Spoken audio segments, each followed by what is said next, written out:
అద్వానపు road చిన్నపాటు చినుకు పడితే చిత్తే. Drainage నీరు సైతం రోడ్డుపైనే. అధికారుల నిర్లక్ష్యానికి నెల్లూరు రూరల్ మండలం 1వ డివిజన్ నారాయణపేటలో పాత సిమెంట్ రోడ్డుపై కొత్తగా మరోమారు సిమెంట్ రోడ్డు వేసి ప్రభుత్వ నిబంధనలను అధికారులు దుర్వినియోగం చేస్తున్నారు. గతంలో ఉర్దూ పాఠశాల రోడ్డు గుంతలమయంతో నిర్మాణం చేసి అదే రోడ్డుపై నాణ్యత ప్రమాణాలు గాలి కొదిలి మరోమారు సిమెంట్ రోడ్డు నిర్మాణం చేస్తున్నారని రైతు సంఘం నాయకుడు షాన్వాజ్ ఆరోపించారు. ఎత్తుల దూకుల్లో రోడ్డు వేసి మండు వేసవిలో సిమెంట్ రోడ్డుకు చుక్క నీరు తడపకుండా కాంట్రాక్టర్ గాలి కొదిలి సంబంధిత అధికారులు శాపక నీరుల్లో వ్యవహరిస్తున్నారని ఆయన ధ్వజమెత్తారు.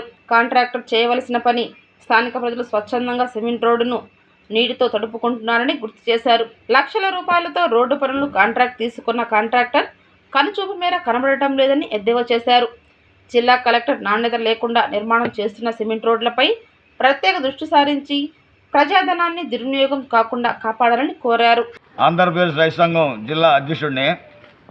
ఇక్కడ 9 నెలలు మునుపు విపరీతమైన నీళ్లు నిలబడిపోయి దుర్వాసన మల్లుకుంటూ చీకటీగులు పురుగులతో అల్లాడారు.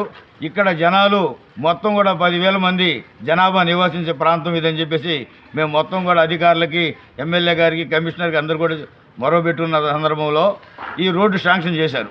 ఈ రోడ్డు శాంక్షను జక్కల జనార్దన్ ఇంటికాడి నుంచి ఖలీల్ ఇంటి దాకా దీన్ని మంజూరు చేయమని చెప్పితే అధికారులందరూ స్పందించి దీన్ని ఏర్పాటు చేశారు. కానీ ఇక్కడ కొంతవరకే ఆపేశారు. ఆ కొంతవరకు కూడా అంటే కొన్ని ఏరియాల్లో అయితే వాళ్ళకి అనుకూలంగా లేని ఏరియాల్లో గుంటలు మాయం చేసేసారు. అదేవిధంగా మా ఇంటి దగ్గరకు వచ్చేసరికి మొత్తం కూడా వాటం లేకుండా మొత్తం 2 అంగళాలే రోడ్ వేశారు. వాళ్ళు కనీసం 9 అంగుళాలు రోడ్ అని చెప్పేసి మంజూరైందని చెప్పిన వాళ్ళు ఇక్కడ మా ఇంటి దగ్గరకు వచ్చేసరికి 2 అంగుళాలే రోడ్ వేసి వాటం పెట్టేశారు. అదేవిధంగా ఇక్కడ మొత్తం రోడ్డుకు రోడ్డు పోయే దానికోసంగా ఒక సదరంగా ఒక ర్యాంప్ వేస్తారు. ఆ ర్యాంపు గతంలో 2 సంవత్సరాల ముందు ఆ రోడ్ వేస్తే దానికి ర్యాంప్ వేశారు. బ్రహ్మాండంగా ఉంది. ఆ ర్యాంపు కూడా సోదరులందరూ కూడా చూపిస్తారు.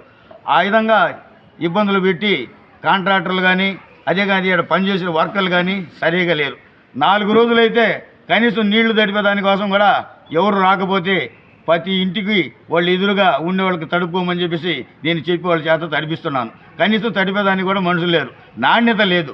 నాణ్యత లేకుండా వాళ్ళు ఇష్టరాజ్యంగా కాంట్రాక్టర్లు కానీ ఆ పనిచేసే వర్కర్లు కానీ ఆ విధంగా చేసి వెళ్ళారు.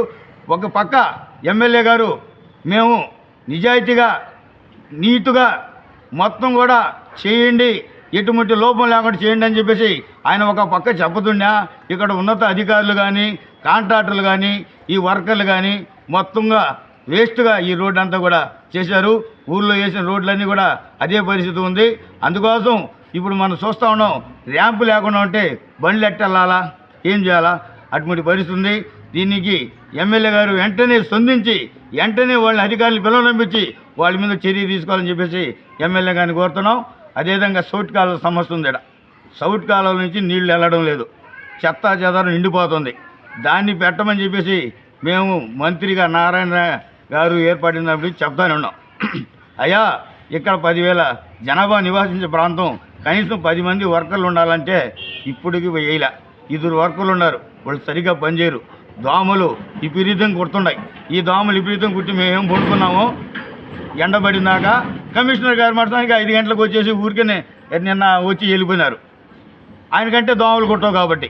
అందుకోసం ఈ దేవాలు కొంటే ప్రాంతంలో మేము జనాలు ఉన్నప్పుడు రావాలా, జనాల సమస్యలు తెలుసుకోవాలా, ఈ కాలువలు చూడాలా, ఈ కాలువలంతా కూడా పరిస్థితి శుభ్రం చేసేదానికోసం ఏర్పాటు చేసడానికి కమిషనర్ గారు రావాలి. కానీ ఏదో నేను వచ్చాను 1వ డివిజన్కి వాళ్ళు చెప్పారు కాబట్టి అంటే కాదు సార్, మొత్తం అక్కడ దాకా ఖలీల్ ఇంటి దాకా వేస్తానని చెప్పేసి ఇవ్వకుండా ఆపేశారు. మొత్తం కూడా గుంటలమయం. అక్కడ మొన్న ఎమ్మెల్యే గారు శంకుస్థాపన చేసినప్పుడే ఆయన కారు కూడా ఇరుక్కున్నాడు. అటువంటి పరిస్థితులు ఉంటే ఇది పూర్తి చేయకుండా వాళ్ళు కావాలని కొంతవరకే వేయడం, కొంతవరకు కూడా వాళ్ళకి ఇష్టం దగ్గర బాగా వేయడం, ఇష్టం లేని దగ్గర అవకతవకలు వేసి ఆ విధంగా ఇబ్బందులు పెట్టారు. అందుకోసం ఎమ్మెల్యే గారిని, కలెక్టర్ గారిని, కమిషనర్ గారిని ఇటువంటి వాళ్ళ మీద చర్యలు తీసుకొని వెంటనే ఈ ర్యాంపులు వేయాలా, ఈ కొన వరకు పొడిగించాలా, అక్కడ దాకా రోడ్డు వేసి మొత్తం పారిశుభ్ర కార్మికుల్ని 10 మందిని ఏర్పాటు చేసి ఈ 1వ డివిజన్ నారాయణపేటని కొద్దిగా అభివృద్ధి చేసేదానికోసం ఎమ్మెల్యే గారు ముందుకు రావాలని చెప్పేసి మేము కోరుతున్నాం. ఇక్కడ చాలా సమస్యలు ఉన్నాయి. ఆ సమస్యలన్నీ కూడా పరిష్కరించి నిరుపేదలు చాలామంది ఉన్నారు. ఆ కోటుబాటులో ఇళ్ల స్థలాలు వేసి ఉన్నారు.